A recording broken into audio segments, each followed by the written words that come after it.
Benvinguts i benvingudes a la casa avui. Avui tenim una taula rodona que hem organitzat conjuntament amb Catalunya Internacional, que està per aquí l'Anna, fruit d'una col·laboració que ja és de llarga data i que ens ha permès en els darrers anys continuar apropant mirades des de Catalunya amb Amèrica Llatina per a reflexionar sobre diversos temes. Hem tractat temes de literatura, hem tractat temes de tecnologies, de creació emergent i també de ciutats. El que ens reuneix avui aquí, a escassos dies de que arrenqui la COP a Belén do Pará, la porta d'entrada de l'Amazonia, és probablement un dels més complexos i urgents temes que tenim damunt de la taula la societat, oi?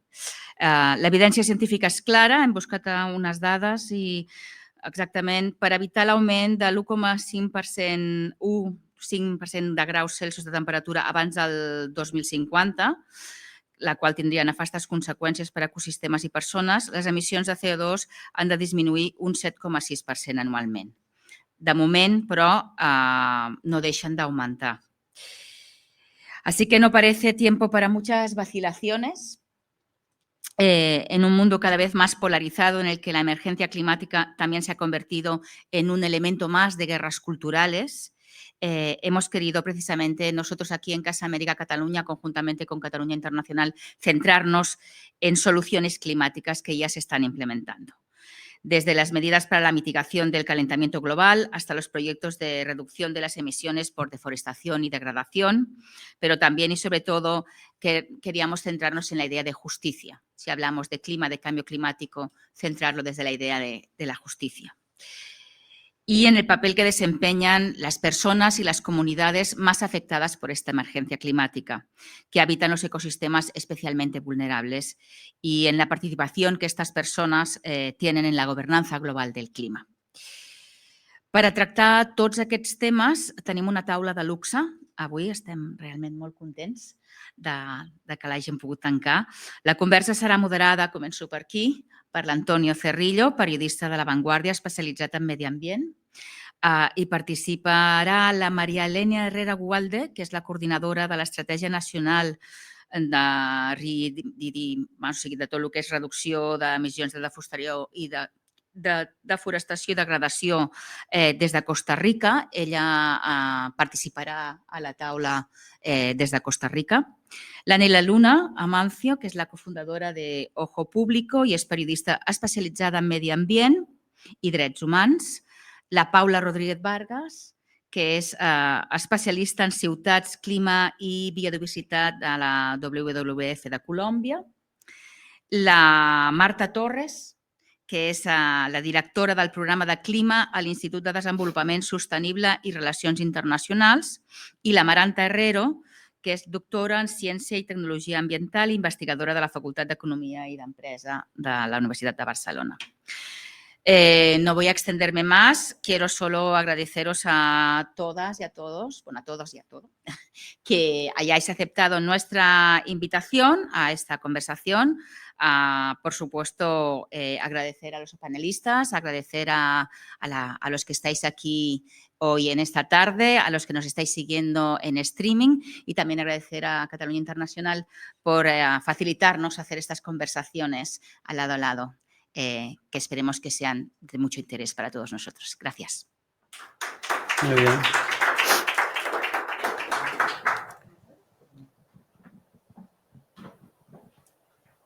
Bien, gracias por la invitación y felicidades a la Casa América por esta iniciativa que me parece sumamente interesante y sumamente oportuna, porque de hecho el próximo lunes empieza, como sabéis, la edición número 30 de la Conferencia de las Naciones Unidas sobre el cambio climático, que es una cumbre que empieza, como sabéis, en Río de Janeiro, en la primera ocasión, en el año 92. Llevamos 30 ediciones que son pues 30 oportunidades que ha habido para ir, digamos, consolidando las políticas de acción climática. De hecho, como sabéis, en paralelo a estos encuentros políticos, pues se han establecido ya hasta 6 informes sobre cambio climático por parte del IPCC, que es este organismo internacional que que va analizando cada vez con más precisión y conocimiento el cambio climático. Yo recuerdo los primeros informes que aparecían un vocabulario en el que hablaba la palabra precaución, incertidumbres, y a partir del tercer informe, en el año 2007, realmente el conocimiento que tenemos sobre el cambio climático es tan inequívoco, tan rotundo, que ha obligado a una acción, digamos, por parte de los gobiernos, una acción que podemos considerar insuficiente o podemos valorar, pero esta es la realidad. La realidad también es que el actual ritmo de las emisiones de gases y las políticas vigentes para dar respuesta a todo esto encaminan al planeta a un calentamiento de 2,8 grados este siglo, según una revisión de los planes nacionales de acción climática que ha efectuado el Programa de las Naciones Unidas hoy mismo. Este informe se desembarcó hoy a las 3 y el resultado es que este diagnóstico del PNUMA, de esta Agencia de Medio Ambiente de la ONU, es claro. El planeta sigue sometido a una grave escalada de riesgos y daños climáticos. Bien, las nuevas promesas, como sabéis, cada 5 años los países deben hacer una presentación de sus nuevos compromisos y esta evaluación indica que las nuevas promesas y compromisos anunciados por los países en el horizonte 2035 suponen reducciones de gases tan pequeñas que apenas comportan mejoras significativas en las nuevas proyecciones sobre el aumento de temperaturas. Además, se constata también que ni siquiera están en camino de cumplirse las promesas que ya se hicieron en las anteriores contribuciones con vistas al año 2030.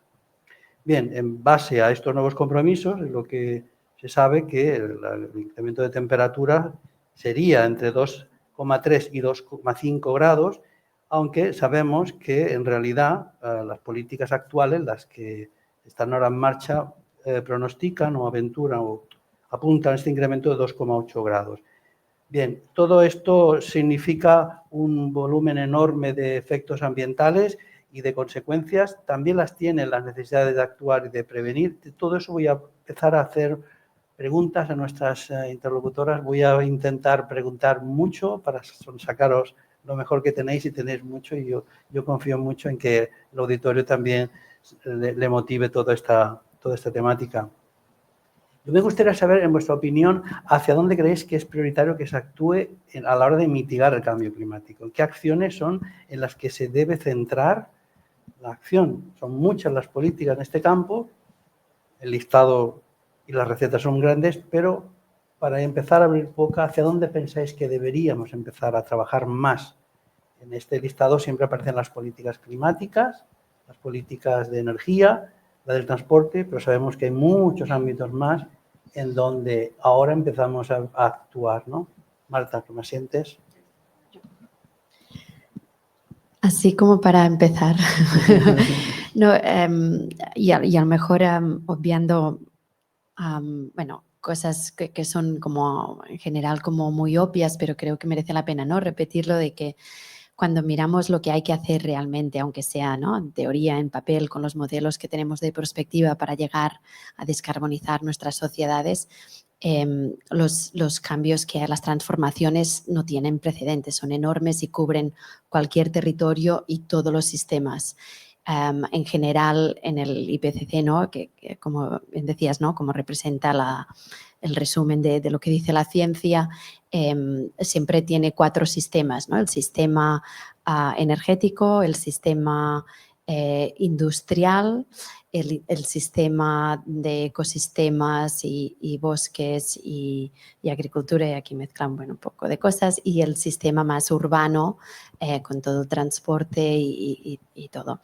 Entonces, lo que está claro es que las transformaciones que vemos sistema por sistema significan mucho más allá de nuevas tecnologías o de un cambio tecnológico, sino que implican cambios de modelo de producción, de consumo y también de estilos de vida. Y esto está desde el primer informe, y después pues cada cual lo interpreta y lo lee como uno le conviene, quiere o puede, pero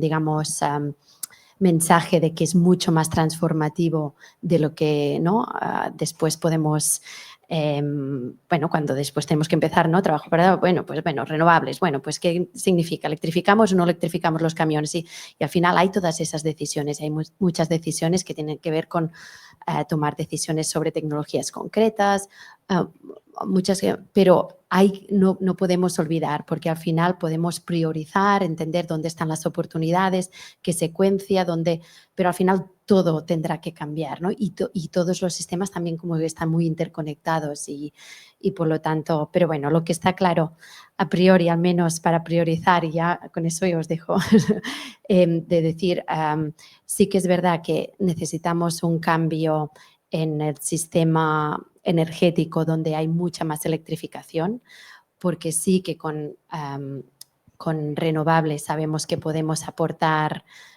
digamos, las garantías o ese suministro que necesitamos de una manera más descentralizada y más adaptada a los a los procesos que tenemos.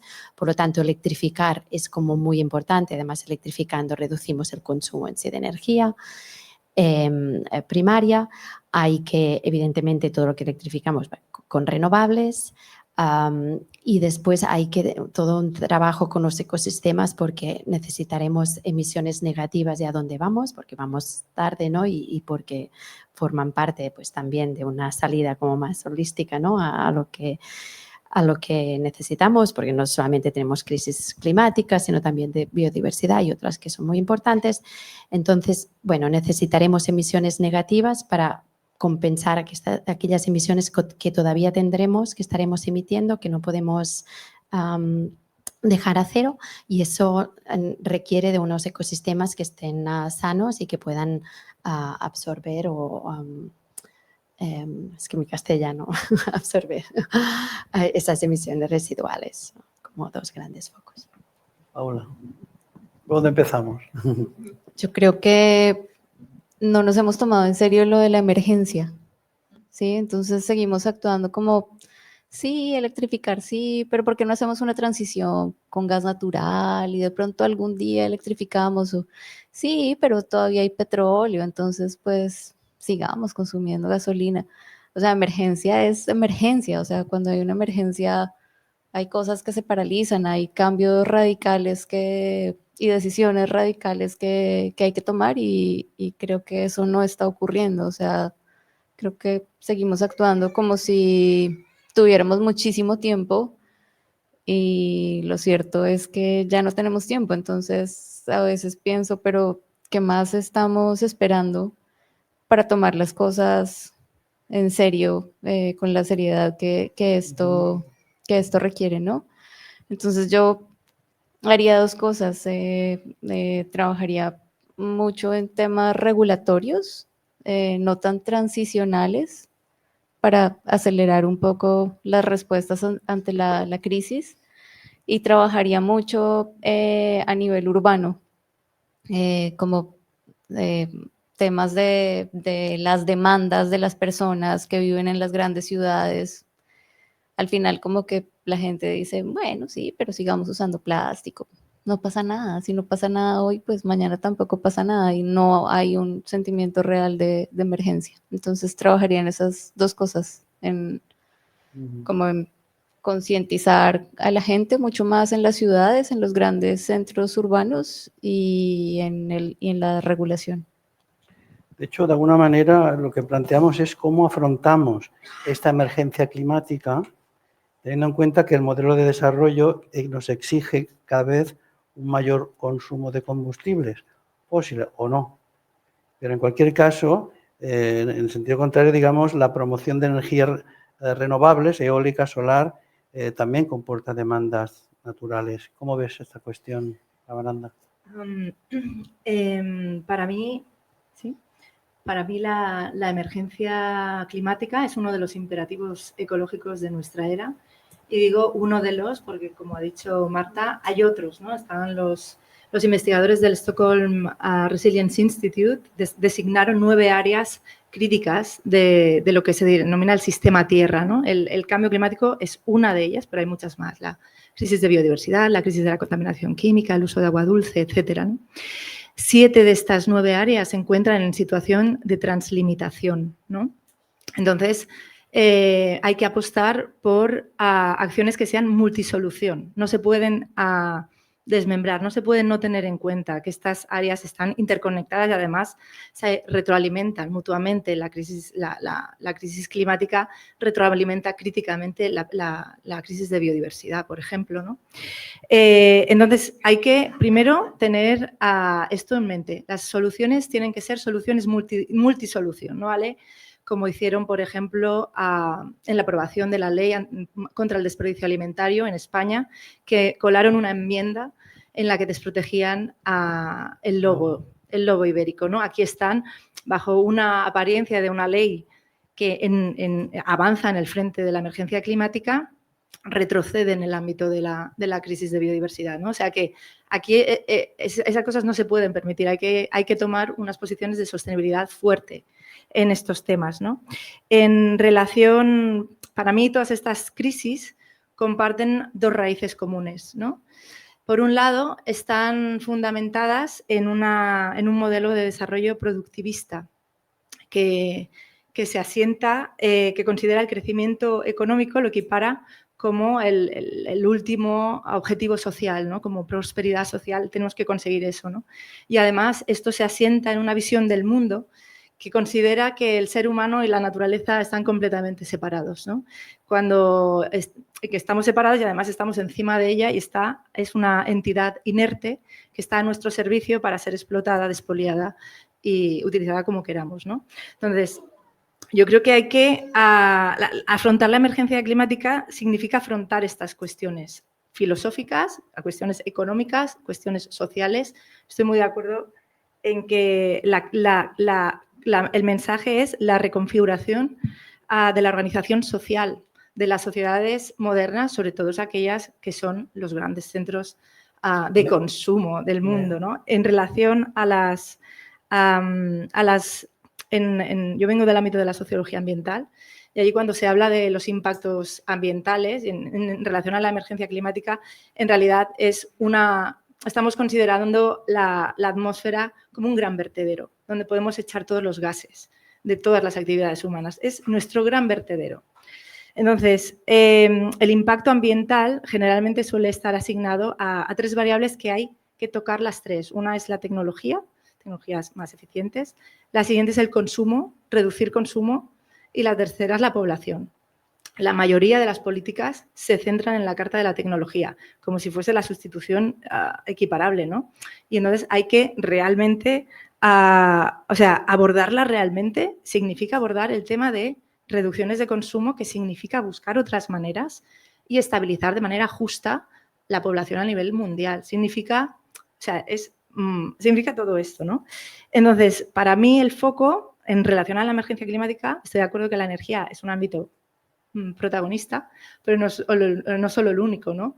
Yo trabajo en temas de sistemas alimentarios. Los sistemas alimentarios es 1/3 de las emisiones globales de gases de efecto invernadero y entonces esto, sí, se tienen que abordar diferentes ámbitos, ¿no? En relación a lo que decías antes de qué acciones, ¿no?, hay que usar para mitigar la crisis climática, para mí, y pensando solo en este contexto, para mí significa políticas, desestimar la ampliación del puerto, impulsar la reducción de consumo de carne, reducir el coche privado, el uso del coche privado, impulsando formas compartidas de transporte, si puede ser no motorizado y si no motorizado, pero compartido, ¿no? Como intentar proteger naturaleza allá donde sea posible y donde sea necesario, porque lo vamos a necesitar, ¿no?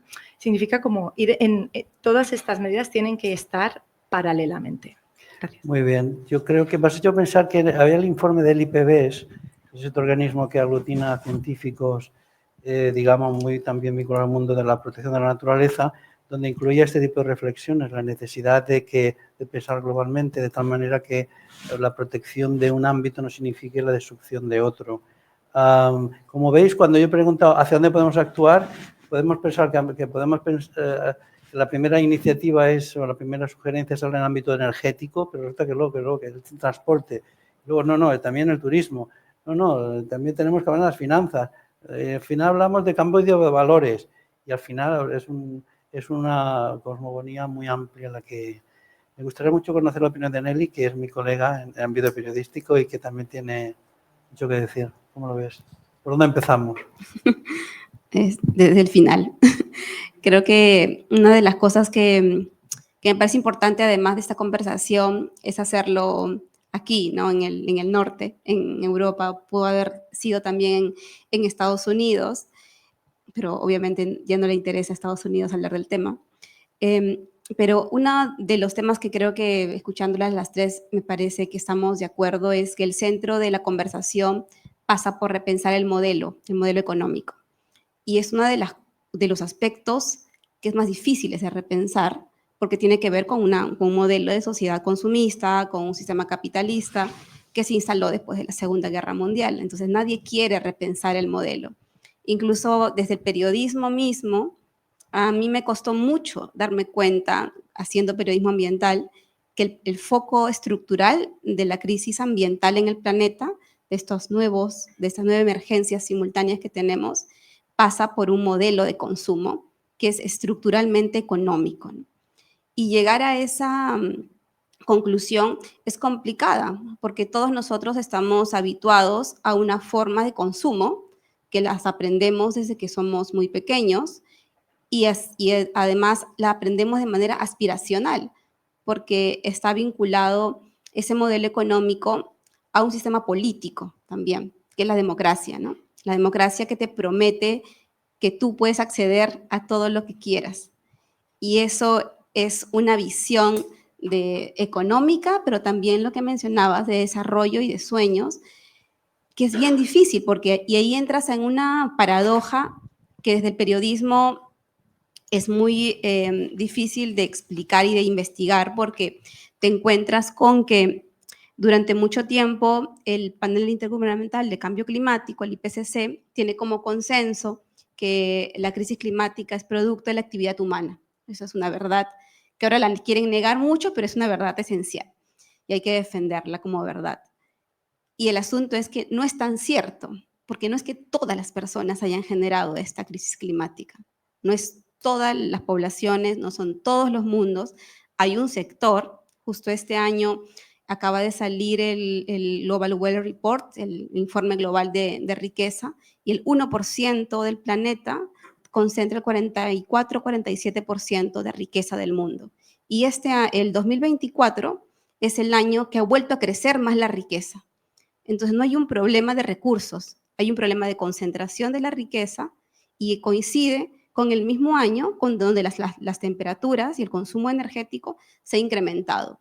Entonces creo que es importante que desde el periodismo podamos entender que la manera de abordar esos temas estén relacionados a que los temas no solamente son la crisis climática, sino también empezar a cuestionar el modelo económico, ¿no? De producción. ¿Creéis que dentro de esta receta es una primera premisa fundamental la necesidad de fomentar las energías renovables como, digamos, el nuevo pilar del modelo energético para abandonar los combustibles fósiles, el petróleo o el gas, sabiendo las limitaciones que hasta ahora tiene y que sabemos que hay sectores que es difícil, por lo menos no hay todavía una receta para descarbonizar, el acero no funciona con renovables, las cementeras tampoco, ni muchos otros ámbitos y a veces ni siquiera los coches funcionan con energía renovable porque no se está desarrollando.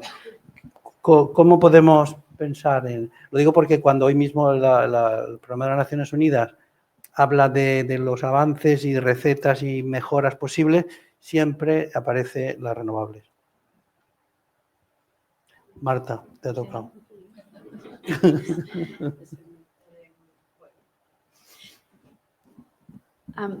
Yo creo que a menudo sale y hablamos de energías renovables porque es verdad que la revolución que ha habido en energías renovables ha sido pues, bastante importante en el sentido de pues, que tecnológicamente como avanzado, como los costes se han reducido mucho más de lo que a priori se esperaba, ¿no? Esas curvas de innovación o el despliegue que ha habido es importante. Y creo que sale porque también, bueno, es como una pequeña es la experiencia positiva que tenemos en esta transformación.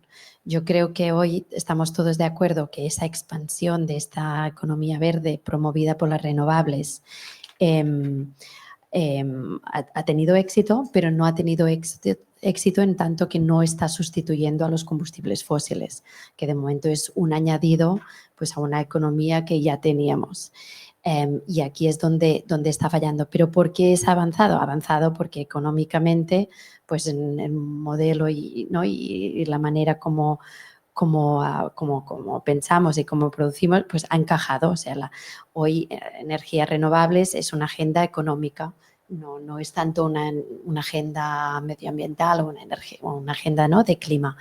Y creo que esto lo vemos, por ejemplo, muy claramente, ¿no?, en el caso de China. Pues para ellos, bueno, independientemente del compromiso que puedan tener con esa agenda climática, para ellos la expansión de renovables, tanto domésticamente porque dejan de importar crudo y mejoran, ¿no?, sus resultados de su balanza, como pues su crecimiento se basa en exportaciones y esa expansión de renovables, de las cuales ellos tienen la mejor tecnología y también tienen el financiamiento, pues bueno, es una oportunidad económica brutal. Y hasta aquí, bueno, yo creo que desde el punto de vista de clima decíamos, bueno, pues mientras todo sume, pues esto ayuda también a clima, pues si es una agenda económica, pues es una agenda económica, así es, ¿no? Claro, hay límites y primero hay límites en este enfoque y segundo que no para todos, no les sale a cuenta a todos, porque aunque sepamos que pues, las renovables en general, ¿no?, siempre salen más a cuenta hoy en día que una tecnología basada en combustibles fósiles, pero todavía hay inversiones, ¿no?, que depende de lo que te coste el capital, pues no puedes acceder a ellas, ¿no? Por lo tanto, no es, a largo plazo siempre salen más a cuenta, más económicas, pero mirando al final los inversores lo que tienen y el tipo de financiamiento al que tienen acceso, para ciertos países, aunque con sus retornos saliera a cuenta, hoy en día todavía no pueden acceder, ¿no?, o no pueden tener las inversiones que les gustaría en renovables.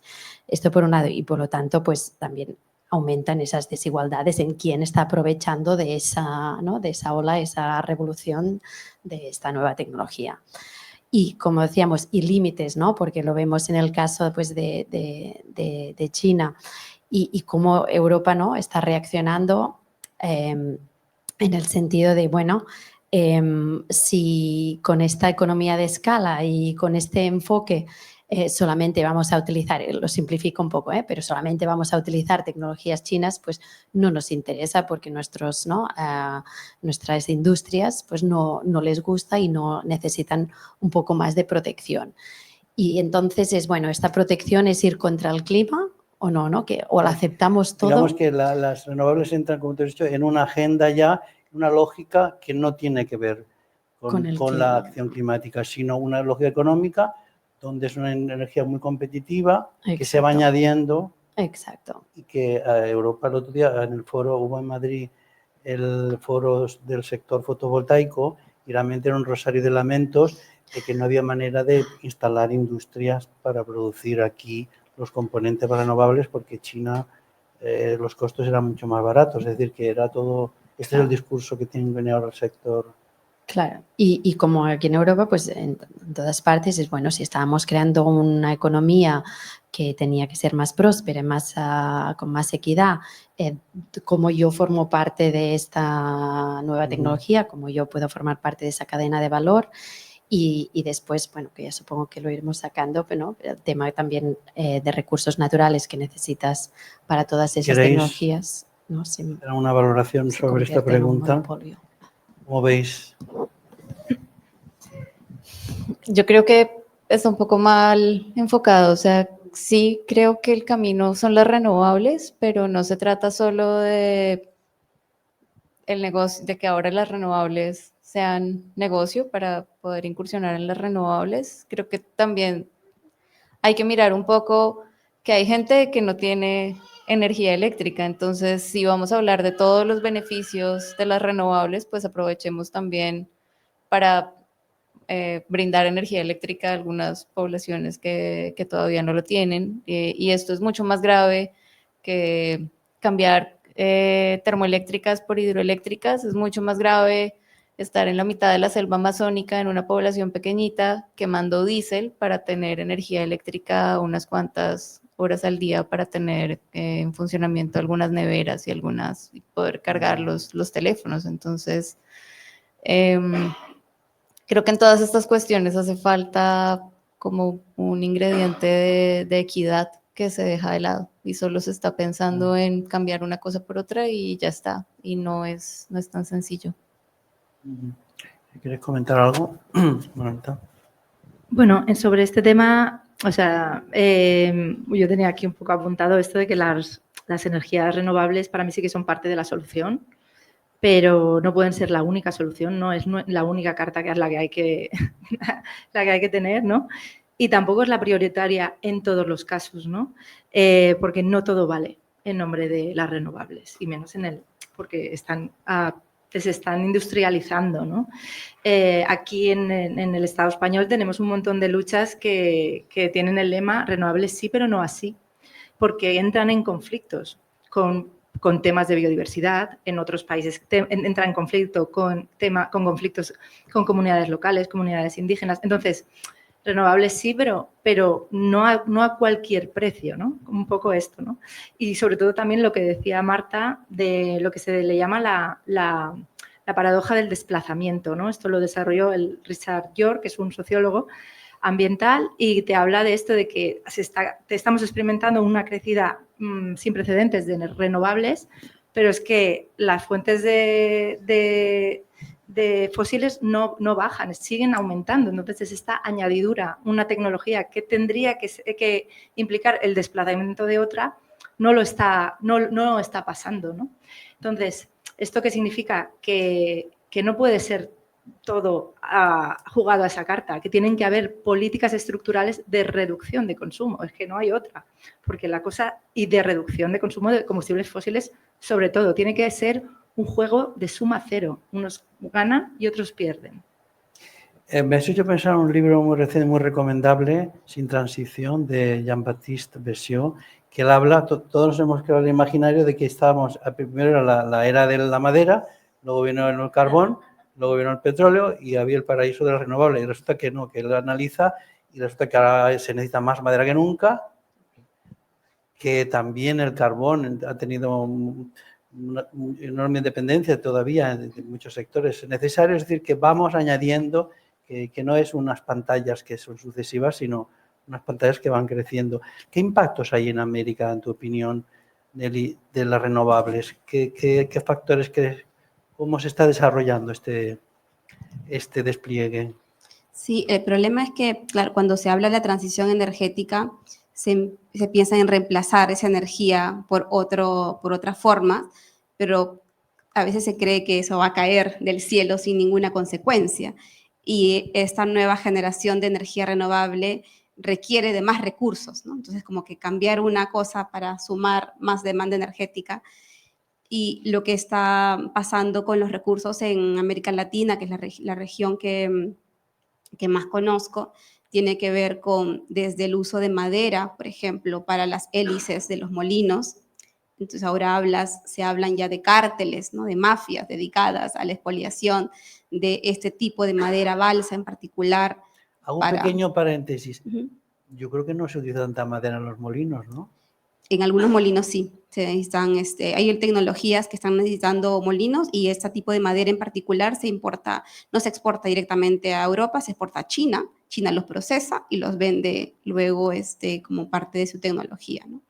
El otro insumo es el litio, el otro insumo tiene que ver también con el cobre, con otro tipo de demandas energéticas que no necesariamente tienen que ver con la generación de energía, pero sí con otro tipo de formas de consumo. Las tierras raras, el cobre, bueno, el oro también ahora, que no forman necesariamente parte de una generación energética, digamos. El agua en América Latina se considera como un recurso renovable para la generación de energía, pero los grandes embalses generan también un impacto bastante severo en la región amazónica.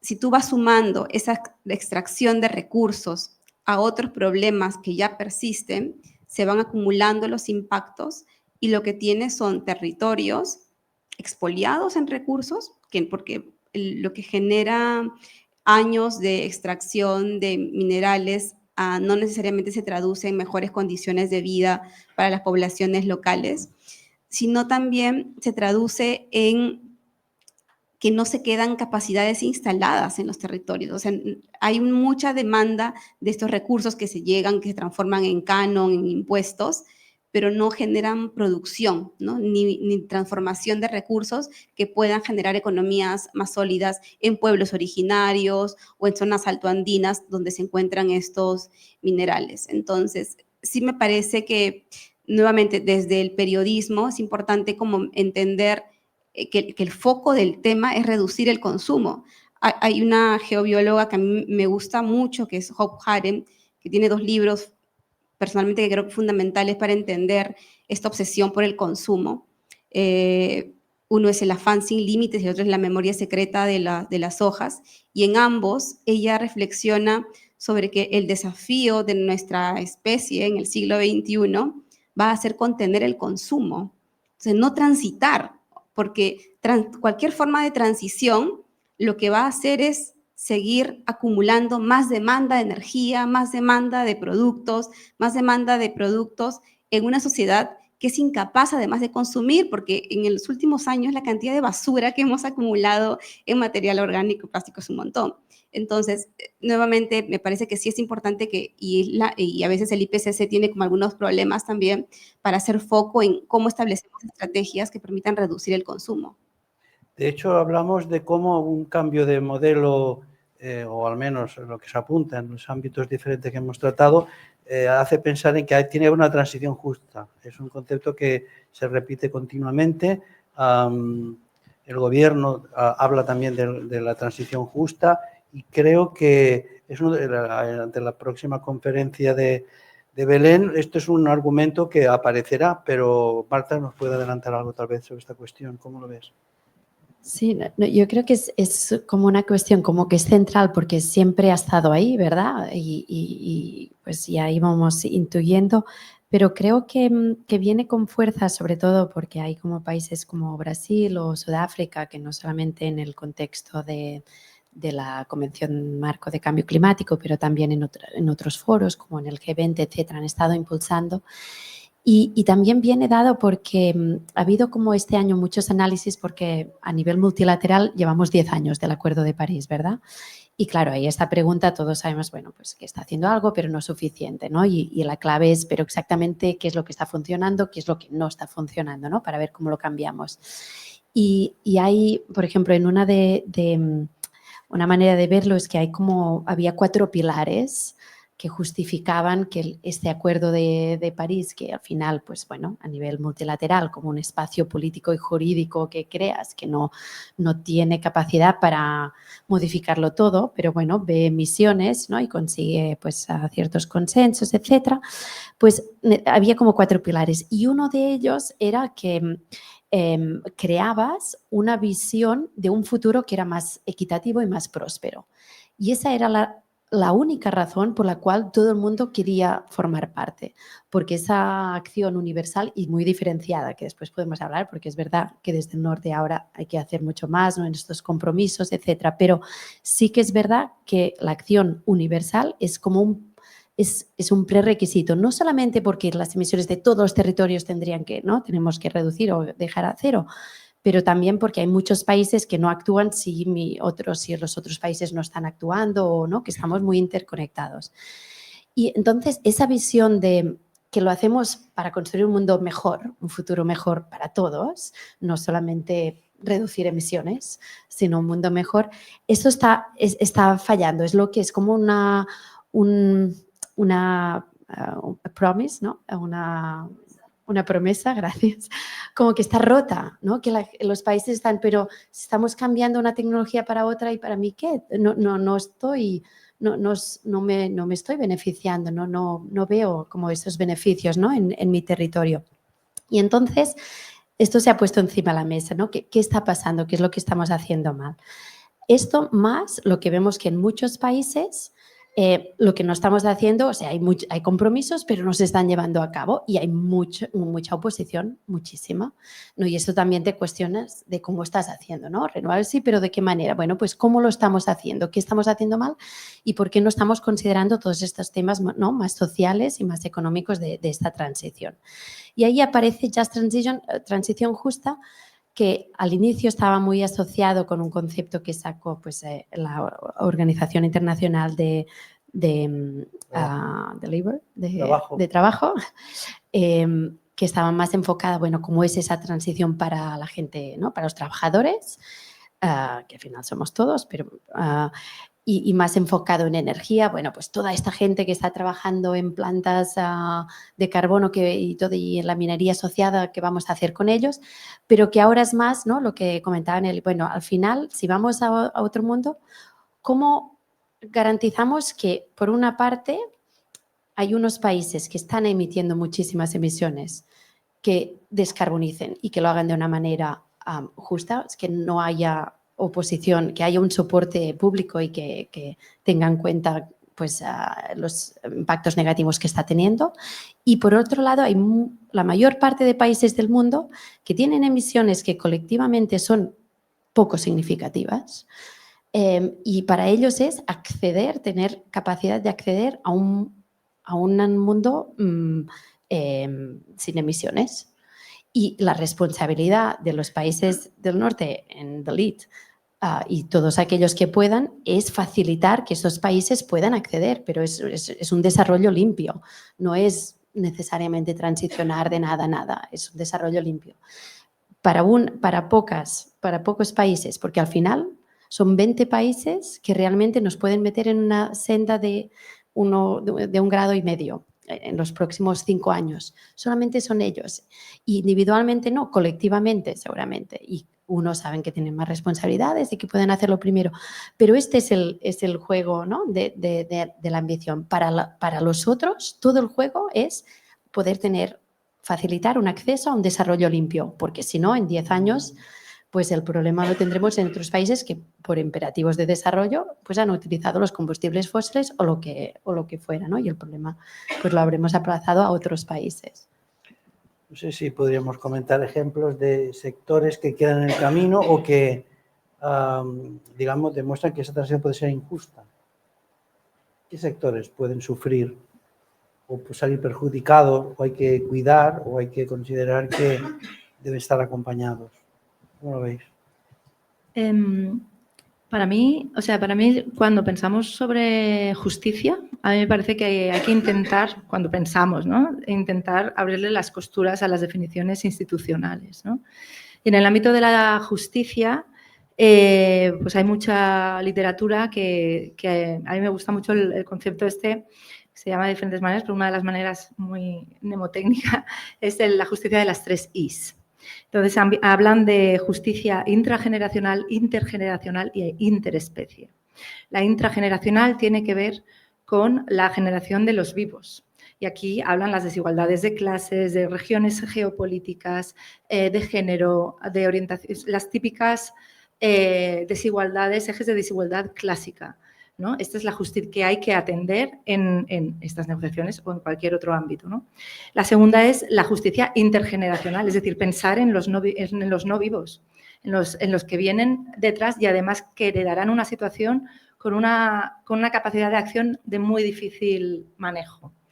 Y luego la justicia interespecie, es decir, vivimos en un mundo que en relaciones de interdependencias con una multiplicidad de seres vivos, de las que dependemos críticamente, ¿no?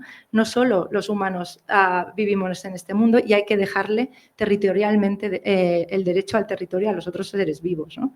Entonces, esto se tiene que articular y tendría que estar dentro de esa, que no lo está, pero es una manera de abrir un poco el encaje, ¿no? Y esto nos lleva a qué grupos son vulnerabilizados, ¿no?, en esta situación. No solo es una situación de norte global, sur global, que también. Para mí es quiénes son los más vulnerables. Bueno, aquellos residentes de las regiones costeras, de las zonas inundables, en Valencia. No hace falta irse a la otra parte del mundo. Grupos de poblaciones indígenas, poblaciones rurales del sur global, las mujeres, las niñas, los niños, las personas con discapacidad, los ancianos, las personas de la periferia urbana, de los barrios más periféricos. ¿Y por qué? Pues porque están más sometidos al riesgo, tienen menos recursos, menos información, menos capacidad de adaptación y por todo ello hay que poner el foco de cómo mitigar el impacto, ¿no? De alguna manera y cómo facilitar la adaptación. Bien, tenemos la oportunidad ahora que se conectará con nosotros María Elena Herrera. Ella es la persona que nos faltaba en este debate, es coordinadora de la Estrategia Nacional Red de Costa Rica y directora de Desarrollo y Comercialización de Servicios Ambientales del Fondo Nacional de Financiamiento. Ella actúa como coordinadora del MINAE en cuestiones relacionadas con los pueblos indígenas ante la conferencia y la plataforma Forest and Climate Leaders Facility. De todo esto nos podrá ella hablar. Ella es ingeniera forestal y licenciada en Derecho Forestal con más de 20 años de experiencia trabajando en el sector privado y en el público. De manera que muchísimas gracias, María Elena Herrera, por estar con nosotros.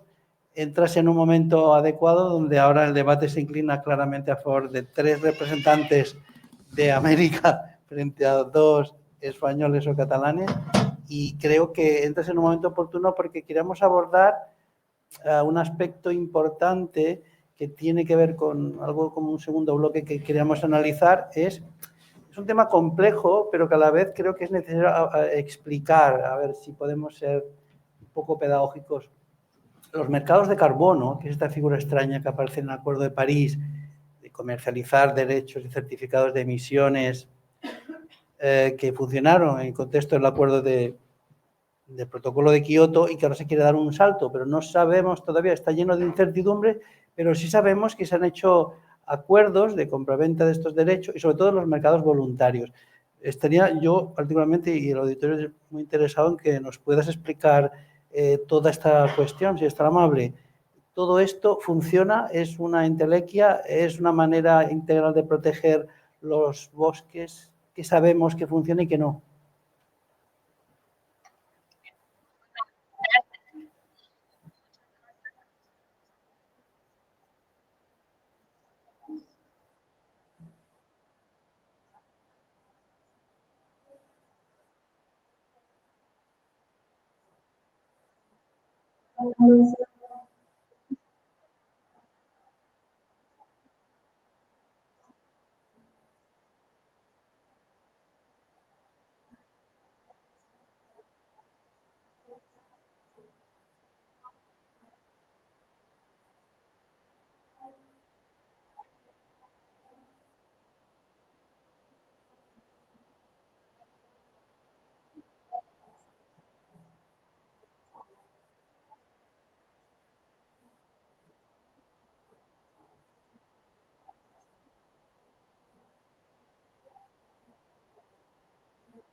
Mariana, perdona, te interrumpa. ¿Crees que en esta conferencia de Brasil se va a consolidar ya unos sistemas de mercado de carbono?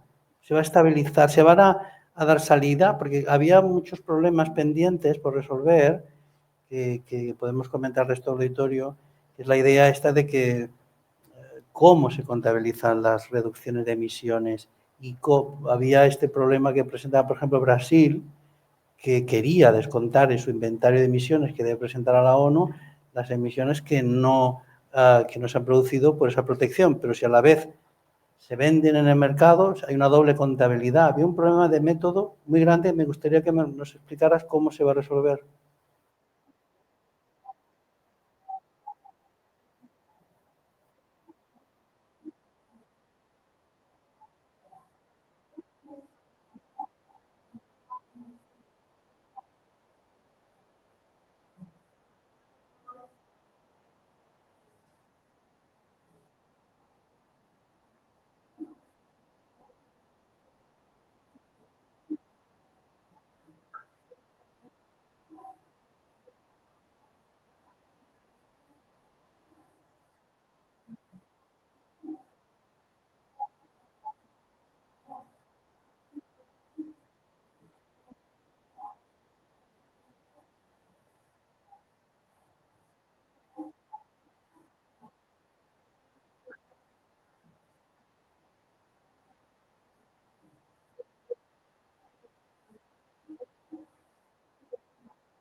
Me gustaría escuchar también a Paula y Nelly, cómo valoráis o qué sabemos del impacto o de cómo se va desarrollando estos mercados en otros países de Sudamérica. No sé, ¿qué información tenemos? Han funcionado bien en algunos casos y en otros casos ha sido un completo desastre. Han sido muy controversiales. La mayoría de estos certificados se generan en territorios indígenas, en la selva amazónica o en las selvas del Pacífico, en el caso colombiano. Son territorios colectivos,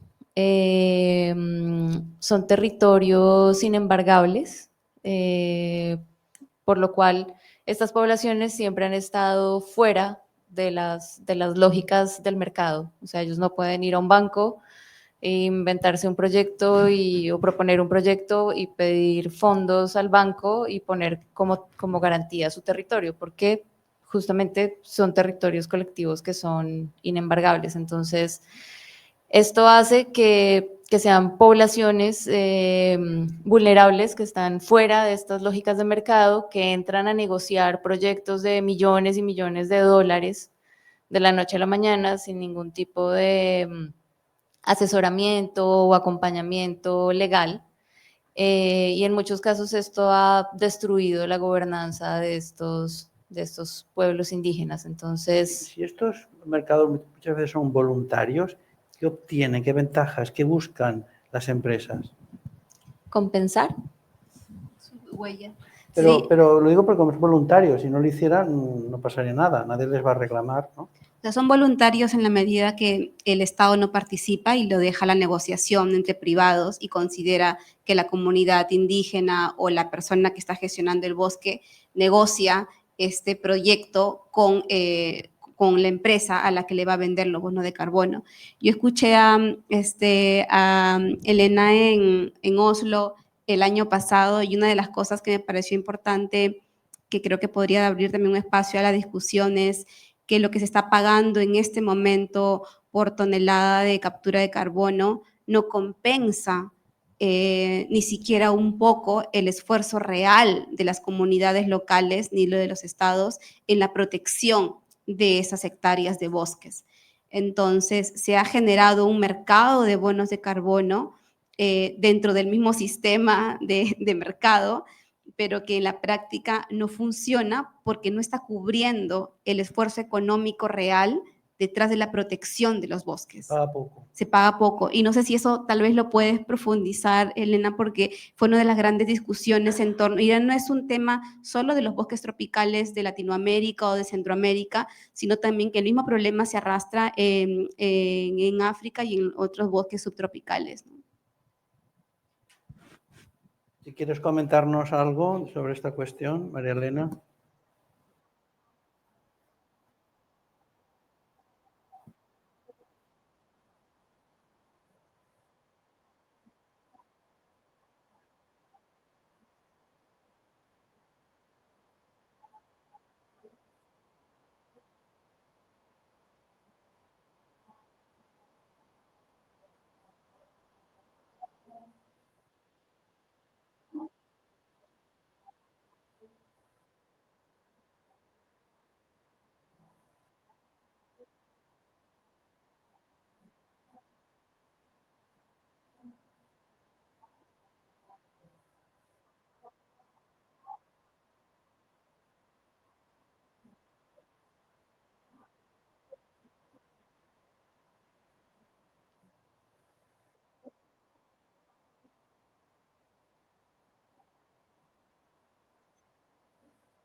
Si queréis comentar algo, yo solamente pienso en que el mecanismo de los mercados de carbono era muy polémico desde que nacieron. Ya recuerdo, creo que fue en una cumbre, no sé si fue en La Haya, donde fue la estrategia europea para que Estados Unidos se implicase, porque este lenguaje de la compra-venta, los derechos, era algo que la gran paradoja que es que luego Estados Unidos nos ha dejado tirado, ¿no? Pero era un anzuelo que lanzó Europa y que tuvo cierto éxito. Porque desde nuestra óptica, en realidad, cuando hablamos de los riesgos de los mercados de carbono, nosotros con tantos incendios pensamos un bosque se protege, pero que un año se va a arder. Y en el Mediterráneo nuestro esquema es que los bosques se protegen hasta que arden. Se protegen solo hasta que arden. Con lo cual, ¿cómo luego, esto cómo encaja esa contabilidad? No sé, son reflexiones que me hacen dudar a mí al menos subraya la dificultad para que esos inventarios, esa trazabilidad sea exacta, porque claro, no sé si en Costa Rica no hay un problema de los incendios, pero si se queman los bosques...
Ahora, muy brevemente, si queréis hacer alguna puntualización, Paula o Nelly o quien consideréis, porque el tiempo se nos ha hecho encima, era inevitable, y yo había algunos otros temas que si podemos abordar, como son gobernanza, etcétera.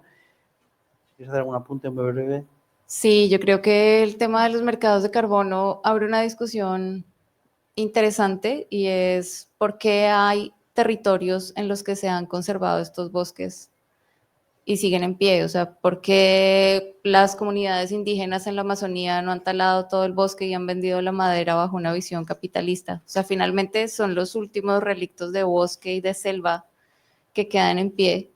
Y muchas veces con este tipo de mecanismos, entre sumas y restas nos perdemos y lo que ocurre es que se cambia la cosmovisión y la forma de vida de estos pueblos que son los únicos que han podido conservar selvas y bosques. Entonces, sería interesante hablar un poco sobre eso. Sí, Nelly. Muy breve, muy breve. Sí, solo me gustaría anotar que también es importante ponerle el ojo al sistema financiero, ¿no? Porque este sistema de mercado de bonos de carbono atraviesa un sistema financiero que abre las puertas a la especulación sobre cuántas toneladas de carbono puede capturar determinadas hectáreas de bosques.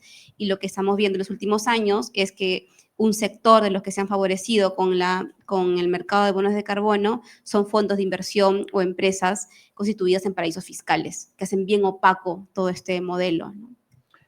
Bien, me gustaría, porque el tiempo se nos echará encima, como resulta que todas las soluciones y en gran medida el contexto en el que buscamos las soluciones son las conferencias del clima, las cumbres de la ONU, ahí este es el escenario que nos hemos dotado para este diálogo multilateral, buscar soluciones de consenso, la palabra que en castellano significa 100% unanimidad, y esto significa enorme dificultad de poner de acuerdo a 200 países que están en el Acuerdo de París. Me gustaría saber qué valoráis si el sistema actual de gobierno y de funcionamiento de estas conferencias funciona, es adecuado. En los últimos años ha habido muchas fuentes de críticas, que se organiza en países que son claramente petroestados, que hay una presencia de delegaciones oficiales que en realidad representan intereses particulares de sectores del petróleo, que los ministros no son ministros de clima, sino que son ministros de productivistas. ¿Cómo veis? Y han surgido iniciativas, la pregunta es para todos, ¿nos sirve todavía este instrumento en las cumbres del clima? ¿Hay algo mejor en el que nos sirva para buscar soluciones multilaterales, Marta? Así como rápido. Evidentemente el régimen multilateral pues hay que mejorarlo muchísimo, pero yo creo que juega un papel como fundamental porque no hay muchos otros foros, ¿no? Lo comentábamos antes de entrar, donde todavía la gente, los países se puedan hablar, porque necesitamos esa colaboración, sea colaboración no sencillamente como algo bonito que para el clima queramos colaborar, es que no podemos hacerlo individualmente, no podemos hacerlo de manera fragmentada, por lo tanto necesitamos muy bien, pero sí que es verdad que creo que hay una reflexión muy importante sobre cosas que no están funcionando, ¿no? Y en su gobernanza en general, y que van más allá del Convención Marco, que son reformas que se están hablando a nivel de las Naciones Unidas y que vemos en cualquier otro ámbito. Y que además el contexto actual lo hace muy complicado. Por lo tanto, la reflexión es qué es lo mínimo que hay que preservar en ese régimen, teniendo en cuenta que habrá muchos otros foros o muchas otras formas de cooperación donde necesitamos mucha más innovación, donde tenemos que yo creo proteger a aquellos que quieran avanzar, pues que puedan seguir haciéndolo y que todas esas buenas actividades que están pasando, que no se reflejan en esas cumbres que está pasando pues a nivel territorial, que sigan pasando. Y mantener lo mismo, que es un sistema de transparencia, de contabilidad y de rendición de cuentas, que sí que tiene su papel y que lo hemos visto como en la resolución del International Court of Justice, que vimos, el Tribunal de Justicia Internacional de Luxemburgo. Que vimos en julio, que vimos una resolución, ¿no? Que comentaba, bueno, de alguna manera ya está poniendo en cuenta, está creando una jurisprudencia para decir, bueno, los países que han ratificado el Acuerdo de París, si no hacen suficiente y si por lo tanto no aumentan sus objetivos de ambición y si no están implementando, pues estarán cometiendo penas, no sé cómo.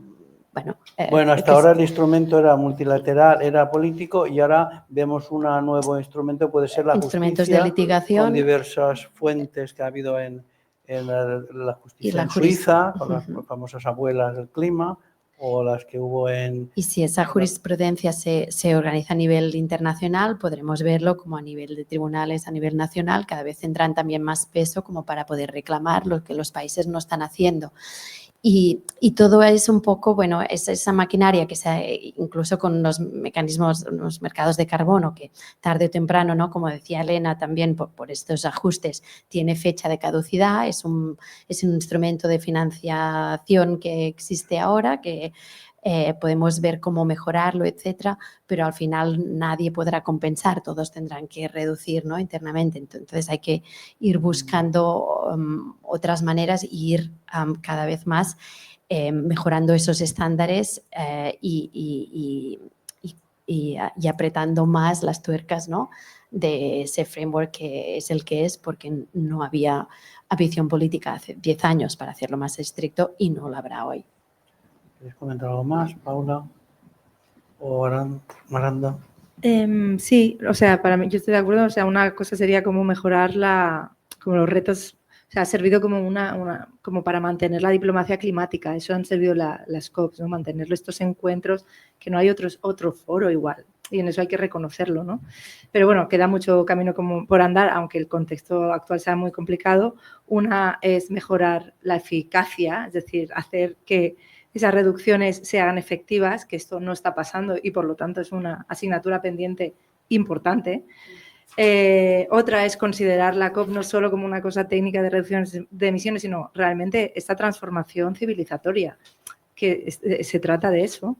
Y otra dimensión sería mejorar la legitimidad, ¿no?, de las COPs, ¿no? Un poco esto que comentabas, que las últimas COPs han hecho mucho en petroestados o en estados donde la industria de los combustibles fósiles pues estaba como muy presente y la sociedad civil muy poco, ¿no? Entonces, la legitimidad de la COP también se debería conseguir como abriendo este espacio no solo a la sociedad civil, que sí que tiene un lugar y de hecho ahora en Brasil tendrá un lugar un poco más destacado que en las últimas COPs, sino a otros agentes también a nivel multinivel, ¿no? El tema de las ciudades, el tema de las bioregiones, como ir incorporando otras acciones, otros actores que quizás si los estados no hacen lo que tienen que hacer, quizás a otros niveles, a otra escala de gobernanza puedan ir avanzando, ¿no? Bueno, eso es la hora del público, no lo he comentado, pero a lo mejor desde el público hay alguna cuestión que se quiera comentar. Este es uno de los asuntos de la gobernanza clave, porque incluso hubo el año pasado una carta que suscribieron, pues recuerdo que estaba Ban Ki-moon, la señora Cristiana Figueras, que debe conocer seguramente usted, porque es una figura clave y decisiva, una de las grandes arquitectas del Acuerdo de París, que cuestionaban digamos, el instrumento de las conferencias, pero no conocemos, al menos todavía no hay algo que sirva de clara, digamos, alternativa para mejorar. No sé cuál es su opinión, María Elena, sobre esta cuestión.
Este año la conferencia de Belén, de Brasil, tiene, digamos, un escenario geopolítico especialmente conflictivo.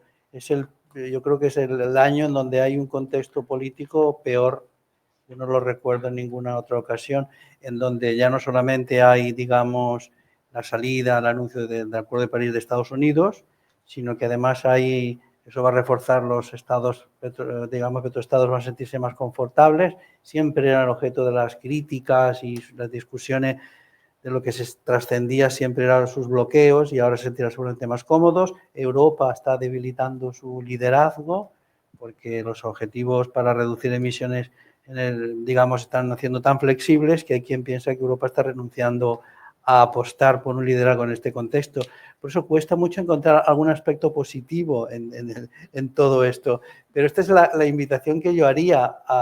Hay algunos signos, algunos indicios que el otro día vi un informe que realmente un esfuerzo increíble, no sé qué organización era, todo lo que se había avanzado desde el Acuerdo de París, las mejoras, las pepitas de oro que a veces no detectamos. Bueno, no sé si en algún momento habéis reflexionado en alguna ocasión sobre eso. ¿Ha mejorado algo desde el Acuerdo de París? Por ejemplo, la ONU, el PNUMA, continuamente dicen que cuando se pensó y se ideó el Acuerdo de París, el escenario de las proyecciones de la subida de temperaturas eran 4%, 4 grados. Ahora hablan de 3, bueno, hoy por ejemplo se dice que serán 2,8. Es decir, que yo no sé si estamos reconstruyendo un imaginario excesivamente positivo, pero necesitamos agarrarnos a alguna esperanza, no sé. Esto es la invitación. No para salir, pero es verdad que además en momentos más de crisis, como estoy de acuerdo, como es el actual, a menos recordar lo que se ha conseguido, ¿no? Para saber lo que está en juego, porque al final dices, bueno, ¿qué vamos a conseguir? Yo creo que si consigues que se hablen los países, bueno, que se hablen... Bueno, y poder seguir ejemplos. Todos los países del mundo tienen ahora estrategias climáticas que no tenían hace 10 años. Los países que representan el 85% de las emisiones tienen un objetivo que sí, es a largo plazo, pero de descarbonizar a cero. O sea, que después nos lo creeremos o no, o veremos las dificultades que hay en llegar ahí y cómo se están aplazando o no, pero la visión de dónde llegar, el endgame, está clarísimo, igual para el sector privado y por eso crean esta demanda, ¿no? También para esos mercados de carbono, etcétera. Yo creo que lo que hemos visto en renovables también, ¿no? Esas bajadas es porque hay un incentivo que viene en parte dado, ¿no? No es que todo sea de este Acuerdo de París, pero creo que sí que hay muchas cosas que hay que valorar y todo el sistema de contabilidad y transparencia que tenemos pero claro, hemos llegado a un momento que vemos que al final controlar emisiones significa todo lo que hemos estado diciendo, que es enorme y que no hay la capacidad desde ese régimen de poder influir, porque hay otros pues, que manejan, ¿no? Pues, todo lo que causa las emisiones, la manera que consumimos, la manera donde nos movemos, cómo organizamos nuestros sistemas, ¿no? De alimentación, lo que sea. Y el Acuerdo de París, con unas normas así muy básicas, lo que necesitaba es como una presión de fuera que se lo cree también y que todos los objetivos, todas las señales que lanza, pues se van integrando en las diferentes organizaciones internacionales, en los diferentes países, que se arman estructuras para crear presión a nivel de país, que se arman infraestructuras de gobernanza para poder, ¿no? A crear pues, esos soportes y crear esas políticas más inclusivas, como para llegar con opiniones más consolidadas, etcétera. Y se está deshinchando todo lo que está afuera, por mucho que siguiéramos cumpliendo con las cláusulas del tratado internacional, si no hay una presión más de fuera y todo otro aparatus no tiene suficiente peso como para poder alcanzar los objetivos que se plantean. ¿En el sistema agroalimentario hay indicios? Bueno, déjame que lo piense. Pero, bueno, hay más conciencia a nivel general de algunas de las cosas que son claves, ¿no? En el sistema alimentario, pues bueno, una de las cosas claves es la reducción del desperdicio alimentario y realmente esto es una cosa que ha calado bastante en la sociedad. Otra cosa es que se lleva a la práctica, pero en lo que es el discurso y en el imaginario ha calado bastante, ¿no? Entonces sí que en ese sentido sí, ¿no? Y así en otro sentido que mirando con perspectiva, es decir, no solo mirando como la situación actual, ¿no? El consumo, por ejemplo. El consumo no estoy tan segura, ¿no? El consumo de carne seguro que no, está subiendo, ¿no? Y otros consumos relevantes. El consumo ecológico está subiendo. El consumo ecológico sí, aunque en los últimos años se ha estancado aquí, pero quizás a nivel internacional pues sea sea más prominente, ¿no? Así que ha habido también una activación desde París hasta ahora, aunque pues haya tenido su movimiento ondulatorio, ¿no? De un movimiento climático, ¿no? Internacional, ¿no? Todos recordamos a Greta, ¿no? Y que todos los movimientos sociales van así. Pero pueden ir así, ¿no? Entonces, el movimiento por la justicia climática ha experimentado, en términos generales, un crecimiento a pesar de los puntos bajos, ¿eh? Y se ha ido articulando y esto ha ido también educando de alguna manera o generando bueno, esa conciencia o esa preocupación por la temática, ¿no? Esto como positivo. ¿Qué opinas, Nelly? Bueno, yo en ese caso también soy optimista en el sentido de que la discusión y poner en el centro del debate la crisis climática ha hecho que no haya casi algún ciudadano que no entienda que es un tema de emergencia global. Eso por un lado, ¿no? Y lo otro es que se ha sido un espacio también de conversación más intercultural. Pudo haberlo sido mucho mejor, pero digamos, las organizaciones indígenas, ¿no? Del Asia, del África, de la Amazonía sudamericana, de los bosques tropicales centroamericanos, están muy bien organizadas y se ha generado una red de organizaciones muy poderosas, con voces influyentes, con liderazgos sólidos en varias negociaciones, tanto en los acuerdos como también en la del financiamiento climático, que creo que hay que, desde los espacios en los que cada uno está, defender. Y mi impresión es que existe incluso un tejido social intergeneracional que está de acuerdo en que la crisis climática es un problema, pero el desafío es en cómo hacemos entender desde el periodismo y desde otras áreas que es un problema asociado al consumo. Y eso es el debate que no se quiere dar porque implica temas ideológicos, partidarios, militancias, etcétera, ¿no? Y es un debate finalmente científico. Y ojalá que en algún momento el IPCC también, con todo el aporte que da, pueda presentarlo así, de manera más directa, ¿no? Que también a veces la ciencia tiene sus limitaciones, pero sí creo que estamos mejor informados que antes. El acuerdo de la cumbre del clima ahora que se realiza en Belén es un espacio importante para plantearlo. Yo creo que el multilateralismo es un espacio que hay que defenderlo, pero no puede convertirse en un espacio que legitime lo que viene en adelante, porque eso podría ser lo peor que podríamos hacer. Sí, yo creo que en los primeros años sentí que era mucho más fuerte el tema de mitigación y como esta puja por reducción de emisiones, y ahora como que ha girado un poco el foco más hacia temas de adaptación, soluciones basadas en la naturaleza, y creo que también hace parte como de transitar la crisis, ¿no? Y es ver como que sí, está bien hacer esfuerzos para reducir emisiones, pero finalmente vulnerables somos todos.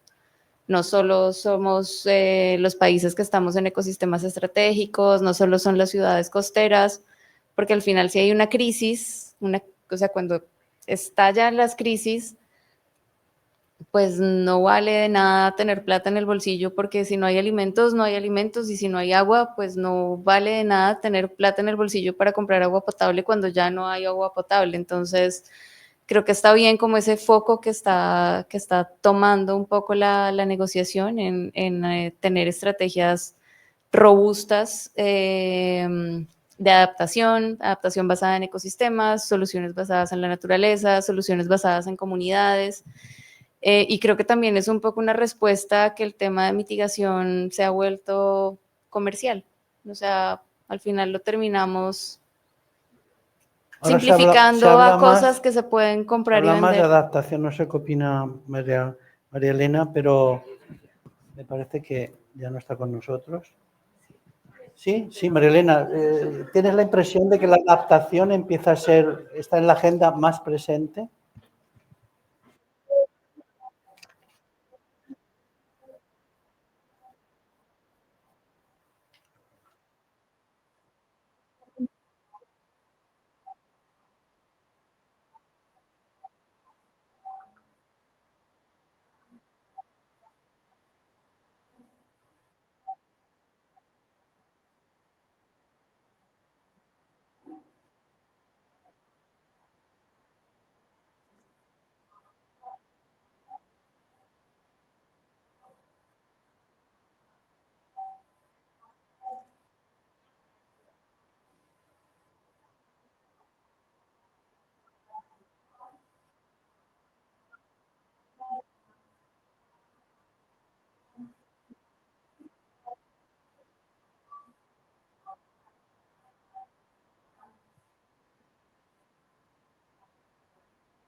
Muy bien, yo creo que hemos hecho un repaso muy amplio, muy exhaustivo. Nos hemos dejado en el tintero algún tema, pero porque sé que a todos nos apasiona este tema, pero yo creo que es el momento que vamos a concluir esta sesión.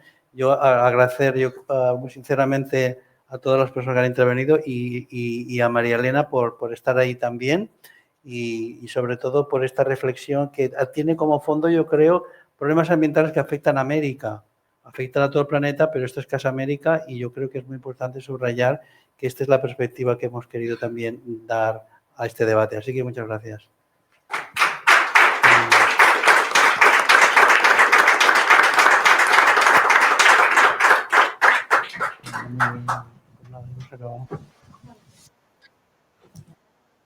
¿Qué? Sí, al final sí. Yo pensaba que serían cosas, pero no.